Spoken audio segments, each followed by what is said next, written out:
welcome to Intentional Talk. I know we've been gone for a hot minute and we've missed y'all terribly, but we are back and we are someplace different and it's awesome and we're loving it. But before I get into that, I have two very special people here with us today. So do y'all want to introduce yourselves? Yes, my name is Michaela Waters. Cool fact, I'm going to pop a baby out in just a few weeks.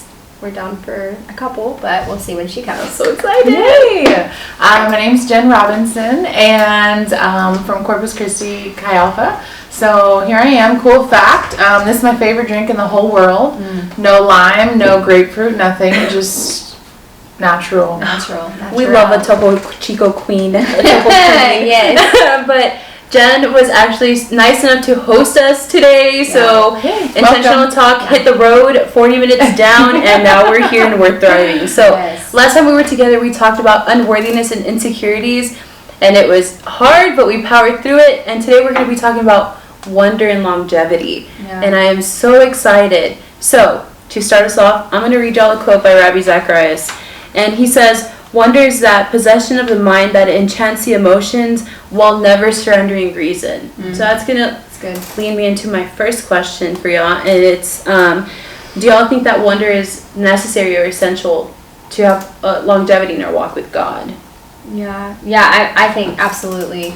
It makes me think of John 6 when Jesus he's in front of the 5,000, right?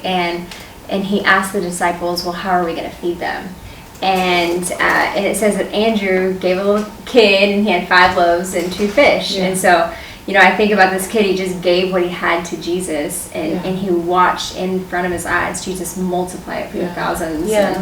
And so it's, wonder is being teachable, essentially. And so learning how to have wonder is essentially learning how to give what we have to God and see Him do the miracles with it. Yeah, that's so good. It's essential.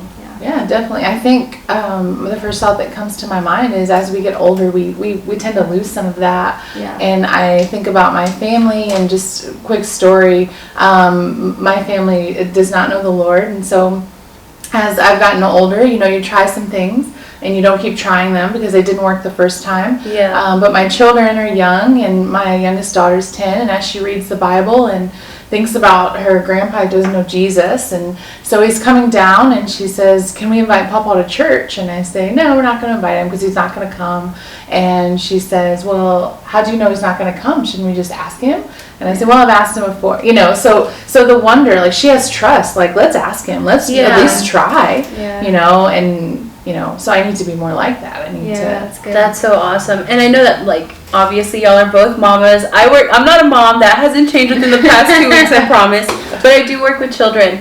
And I was actually listening to a sermon a few days ago, and he's talking about childlike wonder. And he says 2 qualities that children have that we should have as adults as well. And it's to be humble, but also to be willing to ask for help, to be reliant upon, in this case, God, and how it's so necessary. And I'm just like thinking about it, and I'm like, Lord, I've lost some of that in my life, like growing up, entering adulthood. I'm 25 now, so I can say that now. And how a child is like not afraid of saying, hey, I need help with this. Mom, can you tie this shoe? Or like, even if they're essentially like, no, I don't need your help. And then they realize like, oh, okay, hey, can you help me tie my shoe? I'm like, yeah, sure. And it also reminds me of how, like, we can go to the Lord and ask Him about a promise in our lives multiple times, and He's never going to get frustrated with us. If anything, it delights His heart that we are able to approach Him with wonder and with a light in our eyes and hungry to know more about what He says about us. And the trust that He's going to do it. Like, Lord, you're going to do this, right? Yes. And He's like, do it. Of course I'm going to do it, and we're going to do it together. And I'm just like, yes, this is so good. Affirmation is something we don't ever grow out of, and that's something I'm grateful for also. But in the theme of childlike, let's make sure to not get childlike and childish confused. So to be childlike, we've already said it's to have wonder, to have a trust. But childish, whenever we're like talking to a child and we're like, you're acting a certain way and it's not pleasant, we can do that in our walks with God. It's saying, God, your timing is wrong. God, what you're doing right now is so inconvenient to me. And that's us acting childish. Yeah. So let's not get that confused. Yeah, for sure. So, next question. What would you say to someone who believes wonder is not necessary? Someone who relies solely on knowledge?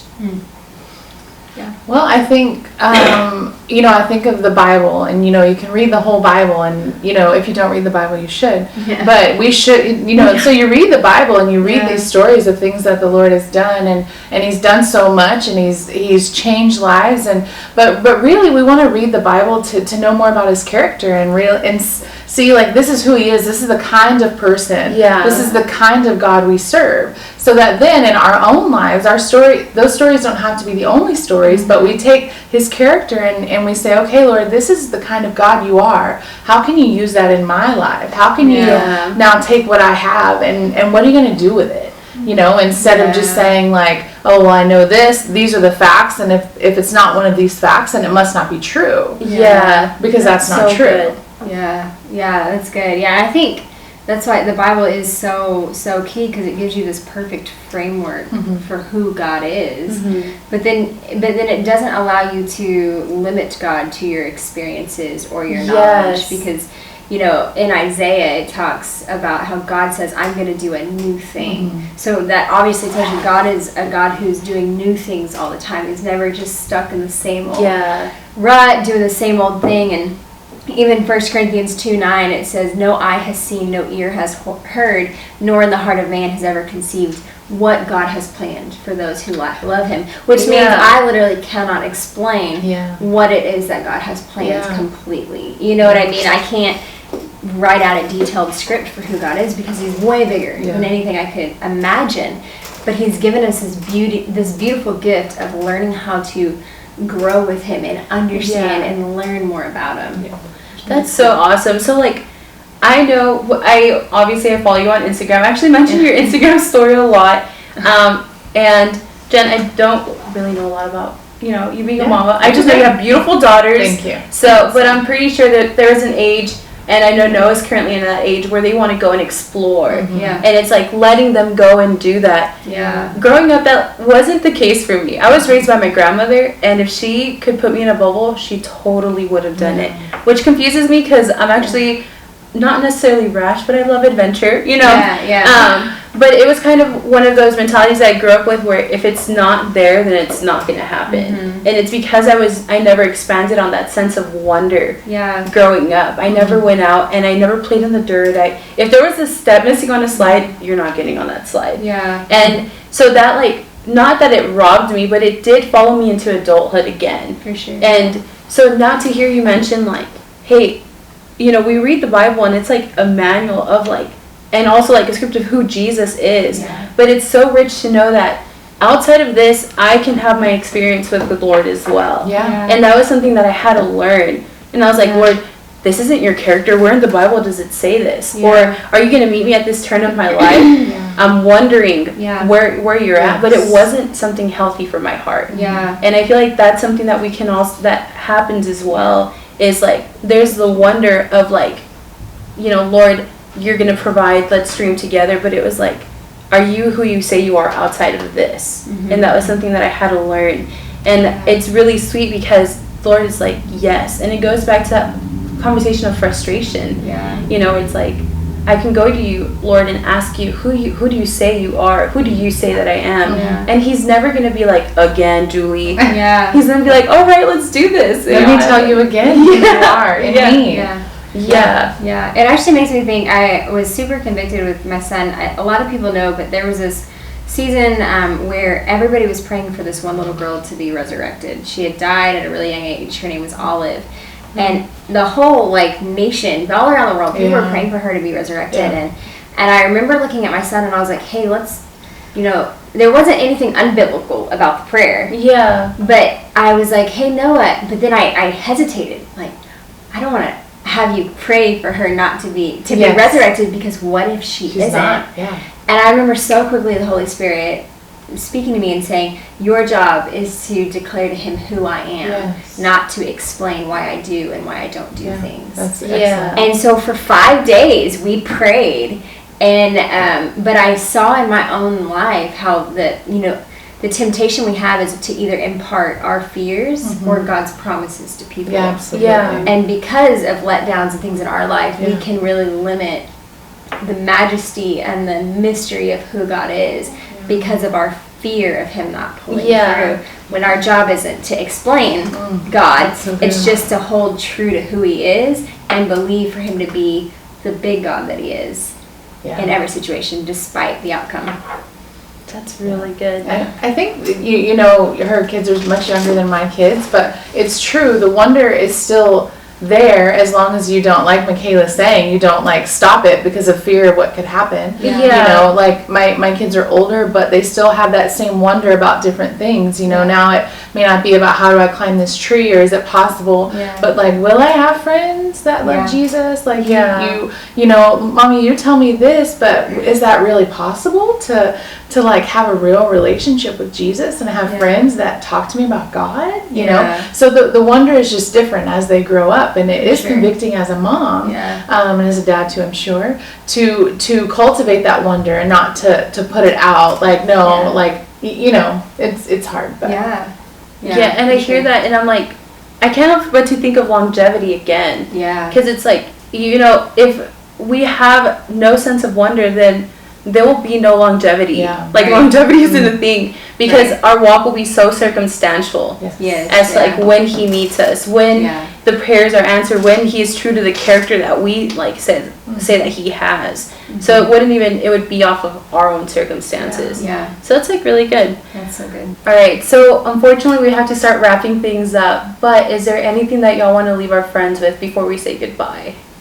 I think when you trust someone, when you really cling to them with everything that you have, you do that because you'll be taken care of. You don't question their ability to provide every single thing that you need. You cling to them because you love them and you know that you're going to get exactly what is best for you. And that's how our relationship with the Lord is. And we know that he wants this for us. You read the Bible and see what he wants for your life, and then you cling to him and you say, Lord, whatever it takes, I'm with you in this, and I believe that you're going to do it in my life. That's good. I think the thing I've been thinking a lot about is how we can naturally think that boredom is like this burden, this enemy of ours, right? You're bored, so what do? You automatically go to the phone or go to the TV or blah blah blah. But I think boredom is the very foundation for wonder. Because it gives you the space to think and to think with God and to take the things you know of him and to see, God, what could you do here? You think of Einstein, right? He's under the tree, and that's when the whole electricity thing happened, but he was thinking it, so I think taking boredom and seeing it as this gift and this opportunity instead of something that we have to fix in this moment. That's so awesome. Wow, y'all, thank you so much. Jen, thank you for having us. You're welcome. Thank you for coming. It was so awesome. Y'all, this was the first time we met, but I'm pretty sure that this is the beginning of a beautiful friendship. So I'm really excited. And Michaela, every time I'm with you, you just honestly teach me so much, and I'm so grateful.